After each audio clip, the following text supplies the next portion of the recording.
Assalamualaikum warahmatullahi wabarakatuh. Perkenalkan, nama saya Alfi Putra, mahasiswa Poltekkes Kemenkes Pangepinang, Prodi D3 Keperawatan Belitung. Di sini saya akan memberikan sedikit edukasi atau penjelasan mengenai penyakit malaria kepada saudara Jesse. Baiklah, saudara Jesse, pertama-tama saya ingin menjelaskan mengenai definisi penyakit malaria. Apa sih penyakit malaria itu? Nah, untuk penyakit malaria itu sendiri adalah suatu infeksi parasit pada sel darah merah yang disebabkan oleh suatu protozoa spesies Plasmodium yang ditularkan ke manusia melalui air liur nyamuk. Nah, untuk Plasmodium yang sebagai penyebab malaria itu sendiri terdiri dari 4 spesies.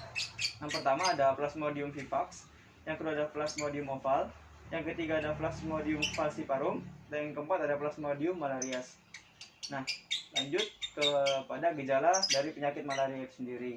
Yang pertama, untuk gejalanya, gejala malaria itu timbul setidaknya 10-15 hari setelah digigit nyamuk atau masa inkubasi. Munculnya gejala melalui 3 tahap 6-12 jam, yaitu dengan gigil, demam, dan sakit kepala, lalu mengeluarkan banyak keringat dan disertai dengan lemas. Lanjut kepada penularan malaria. Penularan malaria itu yang utamanya itu melalui gigitan nyamuk Anopheles betina. Yang kedua bisa melalui bawaan lahir dari ibu ke anak, yaitu penularannya terjadi melalui tali pusat atau plasen. Yang ketiga melalui jarum suntik yang banyak terjadi pada pengguna narkoba suntik yang sering bertukar jarum tidak steril. Dan yang terakhir melalui transfusi darah. Lanjut ke pencegahan penularan penyakit malaria sendiri. Yang pertama, pencegahannya melalui pencegahan preventif dengan memakan obat anti malaria, salah satunya kloropin. Yang kedua, menggunakan kelambu yang telah diolesi insektisida dan menyemprotkan obat nyamuk dalam ruangan secara teratur, serta melakukan penyemprotan melalui kajian mendalam tentang bionomik Anopheles. Dan yang terakhir, selalu menerapkan PHBS atau perilaku hidup bersih dan sehat dengan pemberantasan sarang nyamuk seperti menghilangkan genangan di air kotor. Baik, saudara Jesse, mungkin itu saja penjelasan mengenai penyakit malaria. Sebelumnya, apakah ada yang ingin ditanyakan? Baik, saudara Alvin, sebelumnya terima kasih sedikit penjelasannya mengenai penyakit malaria. Sebelumnya saya ingin bertanya kepada saudara Alvin, apa sih perbedaan penyakit DBD dengan penyakit malaria ini? Kan sama-sama penularannya itu dari nyamuk. Itu saja mungkin. Baik, terima kasih atas pertanyaannya. Mungkin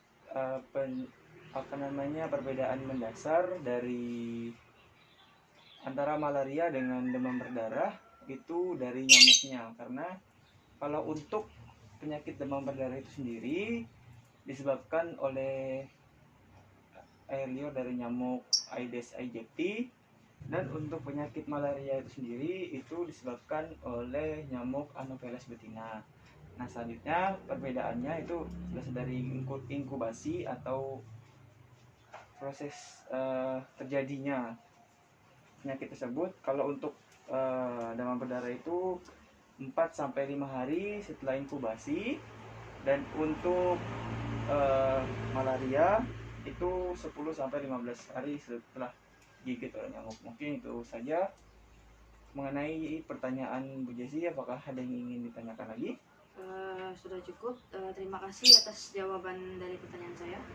Baik, sama-sama. Sebelumnya terima kasih. Mungkin segitu saja penjelasan dari saya. Kurang lebihnya saya mohon maaf. Wassalamualaikum warahmatullahi wabarakatuh, dan terima kasih. Baik, mungkin segitu saja penjelasan edukasi mengenai penyakit malaria. Kurang lebihnya saya mohon maaf. Kepada Tuhan saya mohon ampun. Wassalamualaikum warahmatullahi wabarakatuh, dan salam sehat.